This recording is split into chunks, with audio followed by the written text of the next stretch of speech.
soirée sur France 2.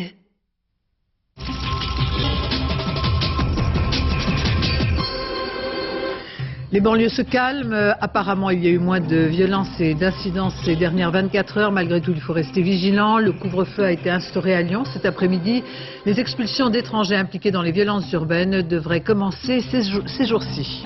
L'Europe veut partir en guerre contre les produits chimiques susceptibles d'être cancérigènes, des produits qui concernent notre quotidien, du liquide de vaisselle à la moquette en passant par la colle utilisée dans les meubles. Un dossier compliqué qu'examinera le Parlement européen. Bill et Hillary Clinton, l'ancien président américain et la sénatrice de New York en Israël pour un dernier hommage à Yitzhak Rabin, assassiné il y a 10 ans. L'ancien patron de la Maison Blanche était un des acteurs des accords d'Oslo. Phénomène de société, les familles recomposées sont de plus en plus nombreuses. Plus d'1,5 million d'enfants sont concernés. L'amour fédère souvent, mais pas toujours. Ces familles élargies avec un rôle délicat pour les belles-mères qui se retrouvent en association. Et puis du cinéma, avec la sortie du Petit Lieutenant, un film signé Xavier Beauvois, avec à l'affiche Nathalie Baye dans un rôle de femme flic. Un personnage fragile, désenchanté, loin des stéréotypes. Une chronique vérité de la vie d'un commissariat, avec aux côtés des acteurs des amateurs dans leur propre rôle. Nathalie Baye est notre invitée. Madame, Monsieur, bonsoir. Plus de 2 semaines après le début des violences urbaines et au terme de ce long week-end férié, c'est la décrue dans les banlieues. Les incidents et les violences sont en baisse et les autorités parlent d'accalmie, même s'il faut rester prudent. En forme de bilan, du côté de la justice, jugée en comparution immédiate, on compte à ce jour 375 condamnations à de la prison ferme, 473 mineurs exactement ont été présentés à un juge des enfants. Quant aux expulsions d'étrangers ayant participé aux émeutes, ces expulsions, annonce Nicolas Sarkozy, débuteront en début de semaine. Le point est Gilles Marinet. Depuis le 29 octobre, selon le ministère de l'Intérieur, 1800 personnes ont été interpellées et placées en garde à vue. Une centaine d'entre elles, le chiffre est encore imprécis, sont de nationalité étrangère. Elles pourraient perdre leur titre de séjour. La loi autorise en effet l'expulsion d'un étranger, même en situation régulière, lorsqu'il constitue une menace grave pour l'ordre public. Hier soir, face aux policiers dans un commissariat parisien, Nicolas Sarkozy a confirmé l'imminence des expulsions. Les textes prévoient, en cas de menace à la paix civile, et c'est le cas lorsqu'on est un émeutier, qu'un étranger avec un titre de séjour, sous réserve qu'il ne bénéficie pas de garanties particulières comme celles que j'ai évoquées, peut être expulsé. Eh bien, j'appliquerai la loi et ils seront expulsés, dans tous les cas où ils rentreront dans ce cas de figure. Le ministre de l'Intérieur n'a pas précisé la date ni le nombre des reconduites à la frontière. La loi épargne les mineurs, elle tient compte des situations familiales et de l'ancienneté sur le territoire. La décision ne concerne pas les tribunaux, elle est prise par les préfets. Un seul recours, le tribunal administratif, mais il ne suspend pas l'expulsion. À Lyon, après quelques échauffourées hier dans le centre-ville, le préfet a décidé d'interdire tout rassemblement cet après-midi. Un couvre-feu, comme a connu la capitale samedi. Au total, dans la région, 12 communes vont appliquer ce dispositif d'exception pour la nuit à venir. Benoît Gadret, Jean-Claude Martin. Une présence policière dissuasive au centre-ville de Lyon. Par arrêté préfectoral, tout rassemblement était interdit cet après-midi dans la presqu'île. Une mesure prise au lendemain d'échauffourées qui ici même ont opposé des groupes de jeunes aux forces de l'ordre. Mais cet après-midi, le climat était beaucoup plus serein, les jeunes présents bien loin des fauteurs de troubles. On n'est pas tous des délinquants, on est libre, on n'a plus le droit de squatter, c'est vraiment squat. Moi je fais de la musique par exemple un peu, je fais du rap, regardez, je suis pas quelqu'un, j'ai brûlé des voitures, je suis jeune.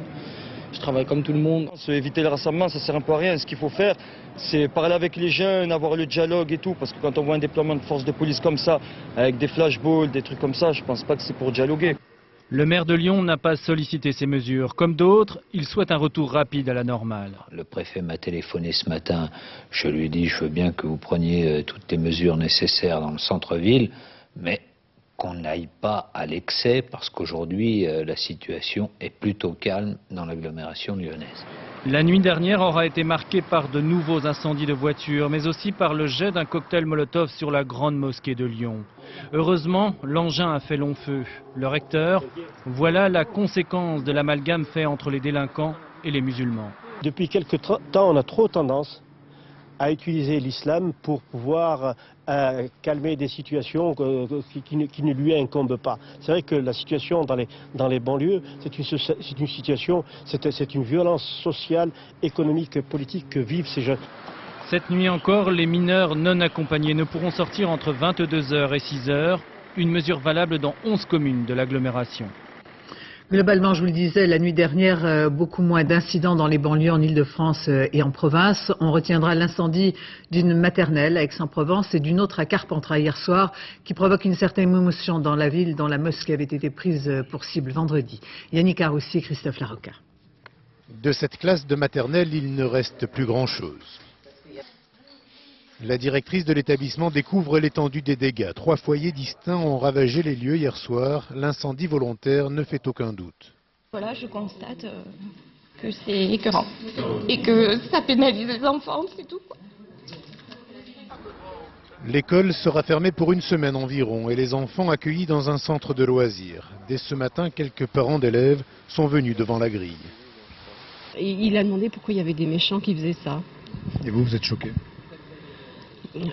Oui, je comprends pas. Je comprends pas pourquoi on brûle des écoles, surtout des écoles. Hier soir, peu de temps avant l'incendie de l'école, une voiture a été brûlée devant ce foyer du 3e âge dans un autre quartier de la ville.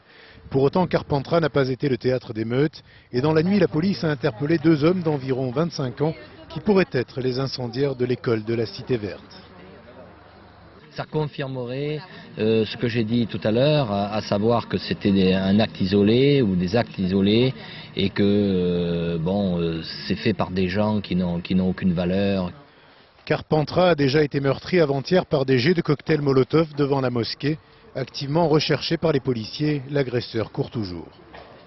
Durant les violences urbaines de ces 2 dernières semaines a été évoqué le principe de poursuivre les parents des missionnaires qui sont incapables de tenir leurs enfants. Derrière cette menace, il y a une réalité puisque plusieurs familles ont été placées en garde à vue quelques heures. Benoît Bringer. Après un ferme rappel à l'ordre, les parents quittent le tribunal de Besançon. Devant le procureur, ils ont dû répondre des agissements de leurs enfants.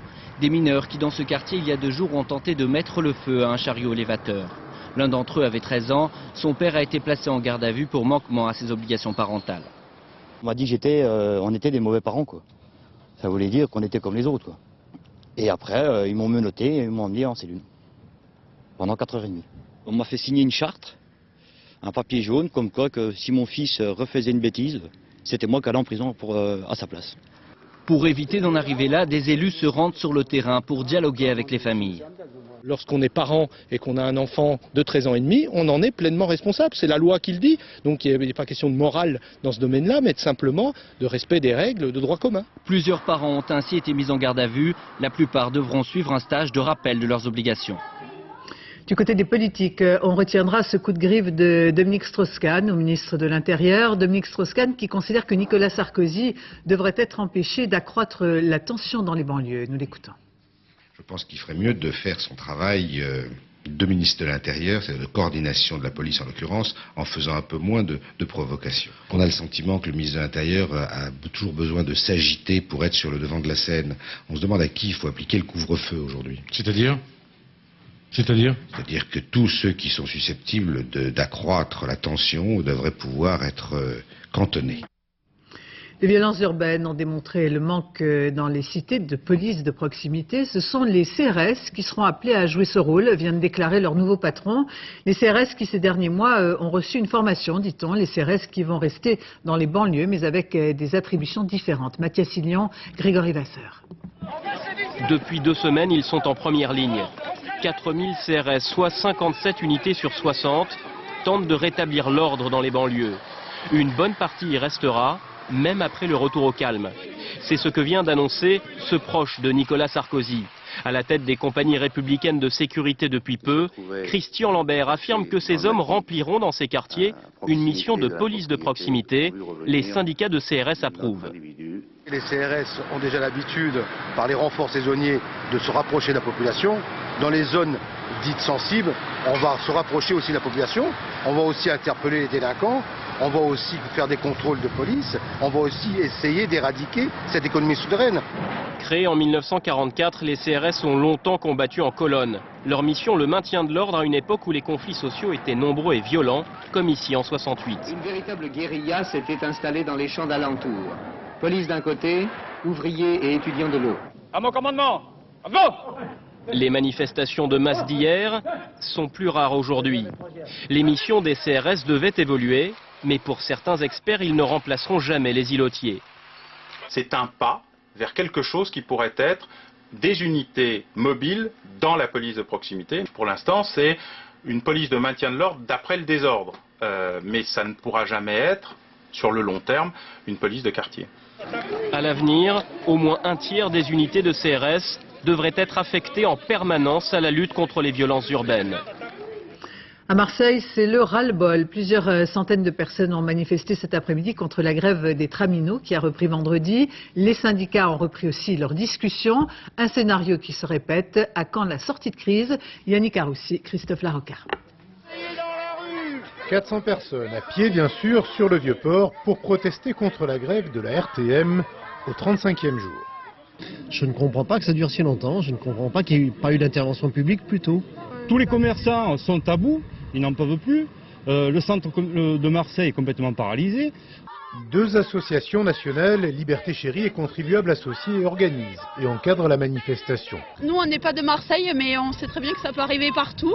Des syndicats, il y en a dans toutes les entreprises. Le syndicalisme, c'est aussi un marché.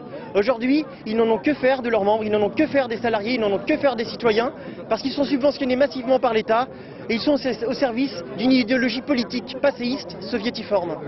Dans le cortège, le discours antisyndical est diversement apprécié. Je suis contre la grève, bien sûr, enfin, qui a trop duré, c'est tout, mais je suis surpris que ce soit quand même contre les syndicats. Tout le monde en a ras-le-bol que notre économie à Marseille tombe en ruine pour trois personnes qui défendent leurs privilèges. Aujourd'hui, 9% des bus et 63% des métros circulés. Syndicats et direction se retrouveront demain à la table des négociations. Le cargo en difficulté hier au large du Finistère a réussi à regagner le port de Brest. Il a été remorqué après une avarie de moteur. La cargaison de ce navire battant pavillon maltais est toujours à la dérive. Au total, 200 mètres cubes de planches de bois qui sont dangereuses pour le trafic maritime, particulièrement dense dans ce secteur du rail d'Ouessant, l'une des principales autoroutes de la mer. Et puis du côté du ciel, une alerte orange qui se confirme dans le sud de la France. Sont concernés l'Aude, l'Hérault et les Pyrénées-Orientales. Des pluies diluviennes sont déjà tombées la nuit dernière. Le Gard n'est plus concerné par cette alerte, mais Météo France prévoit que ces averses orageuses vont se prolonger jusqu'à mardi matin au moins. L'Europe part en guerre contre les produits chimiques potentiellement cancérigènes qui envahissent notre vie quotidienne. Demain, le Parlement examinera un projet qui permettrait de renforcer la législation sur ces produits. Sont concernés les liquides vaisselle, les meubles, les cols, les moquettes et tant d'autres, avec en vedette une substance chimique utilisée dans les cols des parquets, mais aussi en cosmétique. Mallory Aounou et Frédéric Pasquette. 700 appartements en France soumis à des tests de pollution. L'outillage est complexe, mais la conclusion limpide, la maison est un réservoir de substances toxiques. C'est souvent plus pollué à l'intérieur qu'à l'extérieur. D'une part parce qu'en fait on a beaucoup plus de sources à l'intérieur et qu'on est plus confiné et on a tendance à moins ventiler. Alors en laboratoire, on va étudier les formaldéhydes dérivés de benzène et autres aldéhydes, autant de substances chimiques contenues dans la colle de vos meubles, les produits d'entretien, désodorisants ou cosmétiques. Toutes les enquêtes l'affirment, elles contribuent à l'augmentation constante des allergies, leucémies et cancers. Face à ces risques sanitaires, le projet européen REACH veut obliger les industriels à tester ces substances pour éventuellement les soumettre à autorisation. Il faut savoir que sur les 100 000 substances chimiques qui sont sur le marché européen, on en connaît à peine 10% du point de vue de leurs effets sur la santé et l'environnement. Donc on est dans l'ignorance et face à l'ampleur de certains problèmes de santé qu'on voit surgir et qu'on pense liés aux substances chimiques, on a besoin de cette connaissance.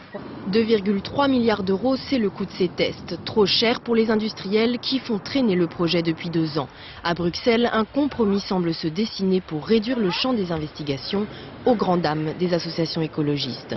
Sur 30 ans, on pourrait économiser 50 milliards d'euros en dépenses de santé si ces produits étaient mieux connus.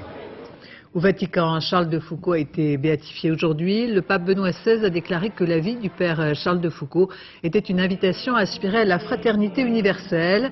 Ce vicomte, ancien soldat français qui a mené grand train dans sa jeunesse, a été touché par la foi. Il est devenu le père de Foucauld, un frère des pauvres qui a fait de l'Algérie sa terre de mission. Il est mort en 1916 après avoir vécu des années en ermite. Il aurait dû être béatifié en mai dernier, mais la cérémonie a été reportée après le décès de Jean-Paul II. En Israël, les dernières cérémonies commémorant l'assassinat d'Yitzhak Rabin il y a 10 ans par un extrémiste juif. Plus de 200 000 personnes se sont rassemblées hier et parmi elles, le couple Clinton, Bill et Hillary, qui ont fait le déplacement pour l'occasion. L'ancien président américain, accompagné de son épouse, la sénatrice de New York, avait été à l'époque acteur des accords de paix au Proche-Orient. Charles Anderlin. Israël vit à l'heure Clinton. L'ancien président des États-Unis a été reçu ce matin par Ariel Sharon. C'est un ami d'Israël qui, dans le passé, a effectué de grands efforts pour parvenir à la paix entre Israël et les Palestiniens. Dans sa réponse, M. Clinton n'a pas évoqué ces efforts infructueux, mais s'est contenté de condamner les déclarations iraniennes sur la destruction d'Israël. Pendant ce temps, Mme Clinton, elle, visitait le mur de séparation près de Jérusalem. Ce n'est pas contre le peuple palestinien, mais contre les terroristes. Mais la société palestinienne doit aider à prévenir le terrorisme et changer d'attitude envers le terrorisme. Une déclaration en faveur du mur que n'ont pas apprécié les Palestiniens. Il rappelle qu'autrefois, Mme Clinton les soutenait, comme le montrent ces images d'une rencontre avec Mme Arafat en 1998. Sénatrice de New York, Hillary Clinton espère être réélue en 2006. Les Israéliens, eux, se souviendront surtout de la déclaration de Bill Clinton hier soir lors de la manifestation commémorant le 10e anniversaire de l'assassinat d'Yitzhak Rabin. Il n'y a pas une seule semaine, ces 10 dernières années, pas une seule semaine sans que je ne pense à lui. Et de lancer un appel aux Israéliens pour qu'ils poursuivent l'œuvre entreprise par Rabin, le processus de paix. En Jordanie, après les attentats suicides en milieu de semaine, la télévision a diffusé aujourd'hui l'image de cette femme épouse d'un des 3 kamikazes, image très percutante, avec des aveux à la clé. Bertrand Coq. C'est l'ouverture du journal télévisé jordanien. L'arrestation d'une femme kamikaze, une Irakienne, rescapée des attentats de mercredi, parce que le système de mise à feu de sa ceinture d'explosifs n'a pas fonctionné. Sans émotion apparente, l'Irakienne, originaire de Ramadi dans le triangle sunnite, raconte comment elle et son mari sont entrés en Jordanie avec de faux passeports 4 jours avant les attentats et le mercredi soir se sont rendus à l'hôtel Radisson où se déroulait un mariage, sont entrés dans la salle de bal où son mari a déclenché sa ceinture d'explosifs et comment, après avoir échoué à en faire autant, elle s'est enfuie en profitant de la confusion. Toujours selon les Jordaniens, cette femme est la sœur d'un activiste irakien tué récemment à Falloujah et qui était l'un des lieutenants d'Al-Zarqawi, le chef d'Al-Qaïda en Irak, qui a revendiqué les attentats. Zarqawi reproche à la Jordanie et à son roi Abdullah II son alliance avec les Américains. La Jordanie, très impliquée dans la guerre contre le terrorisme, faisait jusqu'à présent figure de sanctuaire. Depuis mercredi, le pays, où vivent aussi près d'un demi-million d'Irakiens, s'est découvert en première ligne. Depuis que la France a voté non à l'Europe, sa place à Bruxelles semble ternie. Pour preuve, ces remaniements qui ont mis sur la touche plusieurs hauts fonctionnaires français. Derrière ce jeu de chaises musicales, y a-t-il une chasse aux sorcières? Une réalité préoccupante. Jean-Paul Chapelle, Vincent Kellner. Dans la Commission européenne, cherchez la France. Un seul commissaire français, Jacques Barrot, depuis l'élargissement à 25. Mais cette semaine, le président de la Commission a aussi fait le ménage chez les hauts fonctionnaires. Et les Français ont perdu des postes. Celui très en vue de porte-parole du président, la Française Françoise Lebaille, elle est aujourd'hui écartée. Écarté aussi le directeur transport et énergie, le Français François Lamoureux. Pilier historique, partisan d'une Europe politique, il est tout simplement au placard. Les promus sont tous acquis aux thèses libérales anglo-saxonnes, comme l'Irlandaise Catherine Day, qui décroche le poste de secrétaire général. Ou encore l'Irlandais David O'Sullivan, au commerce, un poste stratégique en pleine négociation au OMC. Barroso, le libéral, accommode la commission à sa sauce et fait mine de ne pas comprendre les déceptions françaises. Pourquoi il y a parfois ce complexe de persécution? C'est qu'il n'y a aucune raison. Écoutez, la France est un pays central, je l'ai toujours dit, inévitable dans notre projet européen. C'est vraiment ce pays central, c'est la puissance indispensable. Seul lot de consolation pour la France, la direction de l'agriculture. Le jeu de chaises musicales ressemble à une chasse aux sorcières contre Paris. D'abord, il y a une chasse aux sorcières contre l'Europe à la française, c'est-à-dire une Europe forte, une Europe politique, une Europe indépendante des États-Unis, le contraire de l'Europe anglaise. Et puis deuxièmement, il faut le reconnaître, nous payons le prix du non français au référendum. Depuis le 29 mai, nous sommes aux abonnés absents. En disant non à la Constitution, la France a dit non à l'Europe telle qu'elle fonctionne à Bruxelles, et cette Europe le lui rend bien aujourd'hui en réduisant son influence. La Calypso n'en finit pas de rouiller dans le port de La Rochelle, au cœur d'une bataille judiciaire. C'est jeudi prochain que le tribunal de Paris rendra sa décision. On saura enfin qui est véritablement le propriétaire du navire du commandant Cousteau. Pourront alors commencer les travaux de restauration. François Privat, Philippe Ritten. La Calypso, abandonnée, délabrée dans le port de La Rochelle. Aucune ambiguïté dans le rapport d'experts réalisé le mois dernier. Pour sauver le navire du commandant Cousteau, il faut le reconstruire. Notre plus grande crainte, et c'est pour ça que la régie du port a demandé une expertise, c'est qu'il coule, quoi, qu'il coule là où il est, et on sait qu'on aura le plus grand mal à le sortir. Donc c'est pour ça qu'il y a des pompes qui fonctionnent régulièrement pour assécher les fonds du bateau, pour éviter justement cette extrémité. En permanence, des sangles maintiennent les flancs de la Calypso. En 2002, nous sommes descendus dans les cales du bateau en compagnie d'un expert maritime. On a donc ici des bois qui sont complètement détruits là. Et ce n'est pas qu'une seule membrure, puisque on peut voir ici, celle-ci est dans le même état, celle-ci aussi. Alors, à qui appartient la Calypso? Un premier jugement a débouté Francine Cousteau et la Cousteau Society, qui affirmaient avoir racheté le navire à son mécène historique. La veuve du commandant ne souhaite pas s'exprimer avant une nouvelle décision de justice attendue jeudi. Les anciens de la Calypso, regroupés au sein de l'association des campagnes océaniques françaises, affirment être les seuls propriétaires du bateau. C'est sur l'acte de francisation, c'est comme une carte grise, si vous voulez, de voiture. Eh bien, cet acte de francisation donne la propriété aux anciens membres du commandant Cousteau. Les anciens veulent récupérer le navire pour l'intégrer à une muséographie, projet qui aurait pu se concrétiser à La Rochelle dès 1998, sans ce flou autour de la propriété de la Calypso. Phénomène de société, les familles recomposées sont de plus en plus nombreuses en France. En 1999, cela concernait 700 000 familles. On imagine que les chiffres sont plus importants aujourd'hui, mais en se basant uniquement sur ces statistiques d'il y a 6 ans, on estime qu'1,5 million d'enfants vivent aujourd'hui dans ces familles élargies. Parfois, et c'est tant mieux, l'amour prend et fédère. Parfois aussi, il est difficile de tenir son rôle de belle-mère, autrefois appelée marâtre, c'est-à-dire l'image péjorative d'une époque. Aujourd'hui, certaines de ces belles-mères se sont regroupées en association, un lieu de parole. Anne Guéry, Olivier Robert. Elles vivent toutes comme dans un conte de fées, sauf qu'elles y tiennent le plus mauvais rôle, celui de la marâtre. Une fois par mois, elles se réunissent pour vider leur sac. Le prince charmant a des enfants d'un premier lit et la vie avec ces enfants-là n'a rien d'une féerie.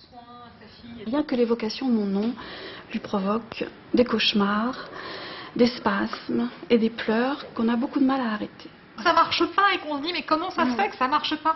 Alors que mon idée c'est vraiment de les aimer ces enfants, c'est vraiment que tout le monde s'aime, que toutes les choses aillent bien. Exemple tout bête, c'est quand nos beaux enfants retournent pour les vacances ou un week-end chez leur maman et qu'on dit on va avoir un week-end au calme, c'est cool. Et là, vous avez tous les gens bien pensants qui vous regardent avec des yeux grands comme ça. Quoi? Mais comment tu peux dire une chose pareille?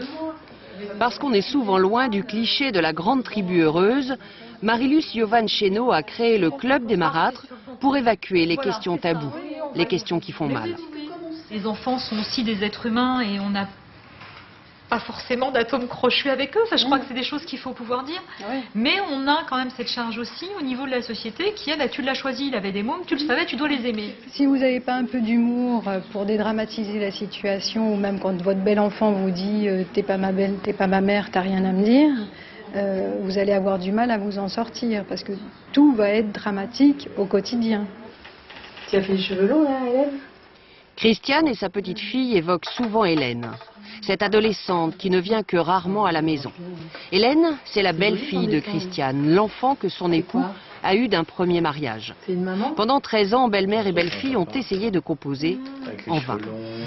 Ça, c'est un papa. Elle m'a dit, de toute façon, pour ma mère, tu n'existes pas. Et pour moi, tu es la femme de mon père, l'épouse de mon père. Voilà. Je lui dis, ça fait pas beaucoup quand même. C'est vrai qu'on a envie de plus. J'ai quand même partagé une partie de sa vie pendant 13 ans. Bon là, elle vient de moins.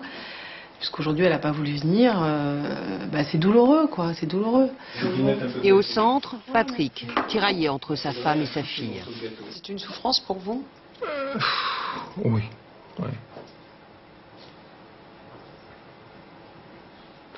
Ouais, toujours. Afin d'éviter que la famille recomposée n'explose, une fois par mois, et c'est déjà ça, au club des marâtres, l'on rit de ce mauvais rôle qui parfois leur donne envie de pleurer. On passe au sport avec du tennis. Los Angeles, la finale des Masters féminins qui sera entièrement française. C'est une première. Marie Pierce et Amélie Mauresmo se sont toutes les deux qualifiées. Manuel Tissier, Frédéric Pasquet. Cette nuit à Los Angeles, les étoiles seront tricolores. Amélie Mauresmo et Marie Pierce clôturent la saison 2005 par une finale inédite 100% française. L'année de la résurrection pour Marie, souvent blessée, au bord de la retraite il y a 2 ans, et trentenaire épanouie aujourd'hui. Moi, j'ai toujours cru à l'intérieur de moi, je savais que j'étais encore capable de jouer et de faire des bonnes choses dans le tennis. Donc, c'était ça la motivation. La nuit dernière, Marie, pleine de classe, a sorti la numéro 1 mondiale, Lindsay Davenport. 2 manches, 7-6, 7-6 et une 3e grande finale pour la Française après ses échecs à Roland-Garros et à l'US Open. La suprématie au Masters va donc se jouer en famille. Amélie Mauresmo, à la recherche d'un titre majeur, a décroché son billet sans trembler, en battant une Maria Sharapova fatiguée. Et la Française se réjouit d'un rendez-vous historique. C'est énorme pour nous deux, je crois que c'est vraiment un bel accomplissement. Maintenant, on va mettre ça de côté et puis on va jouer le meilleur tennis qu'on pourra demain, donner 100% et puis après on verra. Le dernier face-à-face entre les deux jeunes femmes remonte à vendredi. Pierce l'a emporté, mais quoi qu'il arrive cette nuit, le public américain aura droit à son French Kiss. Venu de Nouvelle-Zélande, ce nouveau sport qui mélange le char à voile et le karting, le carburant c'est le vent et ça va très vite. Romuald Bonan, Fabien Delory. C'est une drôle de créature dévoreuse de vent. Le blow-kart, une nouvelle monture, mélange de char à voile et de kart. Un guidon dans une main et la voile dans l'autre, l'engin qui peut frôler les 100 km/h semble alors s'envoler. Pour le pilote, des sensations de glisse et à la fois de pilotage mécanique. C'est un kart à voile parce qu'il réagit comme un kart. Parce que c'est des petits roues de kart, il glisse sur le sable. Il faut vraiment contre-conduire et bien contrôler son char parce que sinon il part en pirouette. Ça va vite, mais pas encore à fond la caisse. Un petit bolide né il y a 5 ans sur les côtes de Nouvelle-Zélande qui débarque tout juste sur les plages d'Europe. Mais le curieux animal, paraît-il, ne renacle pas à l'idée de rôder jusqu'en ville. Comme cet engin est très petit, qu'il tourne très facilement, on n'a pas besoin de beaucoup de place. En Nouvelle-Zélande, on l'utilise sur les parkings ou bien les stades. Casque obligatoire même pour ces champions venus de toute l'Europe. Une fois dominée, la machine particulièrement nerveuse offre des sensations immédiates, sans compter le goût du bon air iodé. Qu'est-ce qu'on ressent à bord d'un bloc-kart?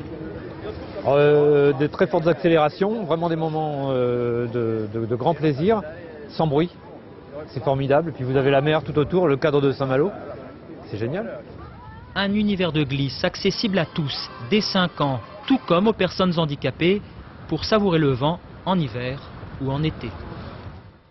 Et on passe à ce concert inédit de Paul McCartney qui a joué spécialement pour les astronautes de la Station Spatiale Internationale. Christophe Hérault. Réveil matin musical et so british pour les hommes de l'espace. MacArthur est au carré.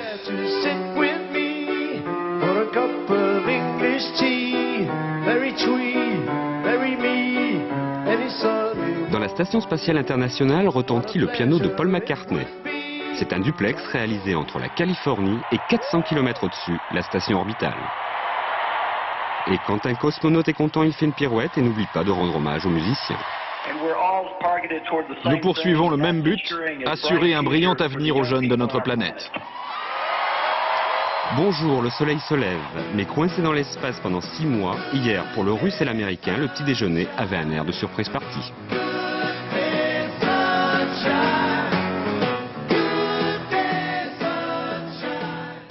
cinéma avec la sortie du Petit Lieutenant, un film signé Xavier Beauvois où on le retrouve Nathalie Baye dans un rôle de femme flic. Nathalie Baye qui est notre invitée.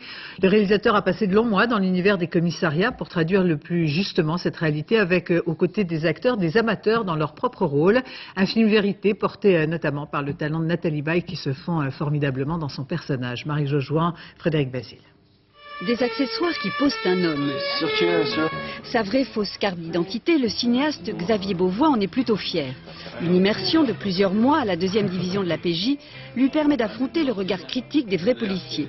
Ils viennent de voir le film, certains y ont même participé, le scénario étant ancré dans le quotidien d'un commissariat. Antoine de Rouer, je choisis le poste 4004, PP 2e division de police judiciaire.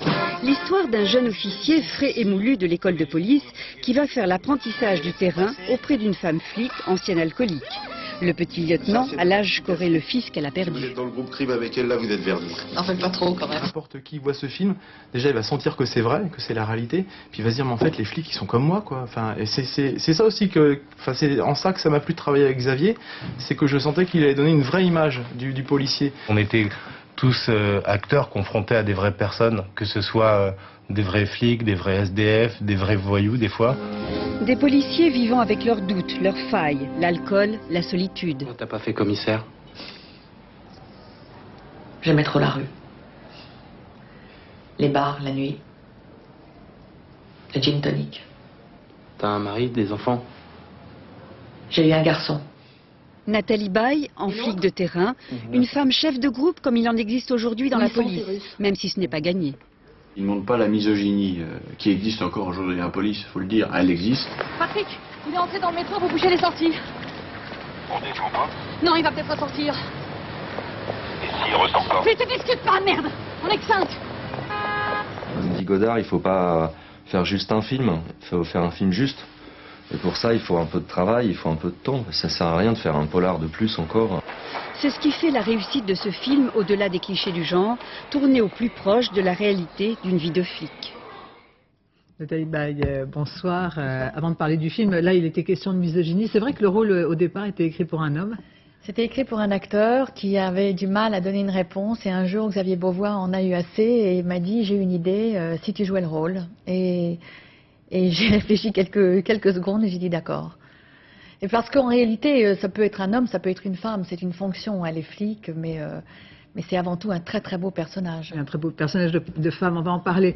Ouais. Tous les gens qui ont vu ce film reconnaissent l'incroyable capacité que vous avez à vous fondre complètement, à disparaître derrière votre personnage. Vous parlez du vertige de l'oubli. Au fond, est-ce qu'il faut du temps, du métier pour arriver à cette performance? C'est-à-dire qu'au début, quand on commence ce métier, effectivement, on a un besoin d'exister, on a un besoin d'arriver, d'abord peut-être de s'accepter, parce que c'est difficile de s'accepter à l'image comme ça. Et puis maintenant, effectivement, la seule chose qui m'intéresse, c'est d'être à la hauteur du personnage qu'on m'offre et que le spectateur ne voit plus que ce personnage et m'oublie, de disparaître derrière ce personnage. C'est effectivement un vertige et mon plaisir est là. Alors c'est une chronique sans phare, sans effet d'une vie de commissariat. Comment vous vous êtes imprégné de cet univers un peu particulier? D'abord il y avait un scénario magnifique, donc j'ai eu envie de rentrer comme ça dans le scénario. Alors effectivement j'ai été voir quelques flics qui m'ont emmené faire une perquisition, j'ai fait des filatures, c'était intéressant, mais à vrai dire j'ai voulu regarder un peu ce qui se passait. J'ai vu des femmes flics, j'ai été très étonnée parce qu'elles ont besoin de montrer leur féminité, elles sont souvent très féminines, elles sont très passionnées. Elles aiment ce qu'elles font un métier difficile, très mal payé, et elles ont de l'enthousiasme, elles ont un rapport avec. Alors je sais pas, je suis pas restée assez longtemps pour voir la misogynie dont il est question, je l'ai pas vraiment vu. Et puis ensuite, en définitive, ce scénario, c'est avant tout du cinéma, si vous voulez. Il y a un sujet, il y a des rôles, et après, je me suis laissée aller à. Alors, à vos côtés, il y a des amateurs qui jouent leur propre rôle, il y a des vrais flics, et il y a aussi des vrais alcooliques. Il y avait des vrais alcooliques, il y avait des vrais flics, mais il y avait des vrais acteurs aussi. Il y avait des vrais acteurs. Mais il y a effectivement, Xavier Beauvois, le metteur en scène, il y a des scènes avec des vrais voyous, et il a trouvé des vrais SDF, il a trouvé des SDF qui étaient absolument enchantés de jouer dans le film. Et même quand il ne jouait pas, il venait pour aider les machinaux, tellement il était content de travailler. Alors Nathalie Baye, quand on regarde votre carrière, on est fasciné parce qu'au fond, vous n'êtes ni cataloguée, ni entrer dans une catégorie. On a le sentiment qu'à chaque fois, vous recommencez comme une nouvelle aventure. On peut faire que ce métier avec enthousiasme et avec passion, désir, et garder de la fraîcheur. Oui, je crois que le désir, je crois que c'est la chose essentielle pour rester à l'écoute de ce qu'on nous donne et puis continuer ce métier le mieux possible. Mais en même temps, il faut du temps. Il faut du temps pour essayer justement de servir le mieux possible un rôle. Et pour apprécier, il faut en avoir bavé un peu. Oui, bien sûr, il y a des moments difficiles dans une carrière. Moi, ça fait longtemps que je fais ce métier. Il y a eu des moments qui ont été difficiles, mais en réalité, ça serait à refaire. Je voudrais les vivre parce que c'est eux qui m'ont enrichi. Et c'est ce que vous dites à Laura, votre fille, qui a commencé une carrière assez fulgurante avec beaucoup de talent. Elle voit aussi des acteurs à la maison qui sont des acteurs qui sont formidables et qui ont du mal à travailler mais qui ont du mal à vivre de ce métier. Et c'est la mère qui lui parle ou c'est la comédienne? C'est la mère. La comédienne après. La comédienne après. Bon, c'est peu de choses, Nathalie Baye, de votre vie en dehors finalement de l'écran. À l'évidence, vous n'avez pas envie de faire de votre vie une émission de télé-réalité. Non, pas vraiment. Où est votre équilibre, votre refuge? Mais mon équilibre, c'est aussi de jouer. De jouer, c'est quelque chose qui m'aide. De participer à un film, par exemple, comme Le Petit Lieutenant, qui est un aussi beau film, c'est quelque chose de terriblement constructif. Et puis aussi, c'est le reste de la vie. C'est comme vous, c'est de voir des gens qu'on aime, c'est de regarder, de lire, de rêver. Voilà. On sent que vous appréciez la vie. Bravo pour votre film. Merci d'avoir été notre invité. C'est la fin de ce journal. Je vous remercie de votre attention. Tout de suite, la météo, Nathalie Riouet. 20h50 urgence, minuit 10, le dernier journal présenté par Laurence Piquet. Demain, 6h30 Télématin. Dans les cas de vérité, Françoise Laborde recevra Éric Raoult, député maire UMP Rincy. 13h et 18, 20h, David Pujadas. Excellente fin de soirée sur France 2.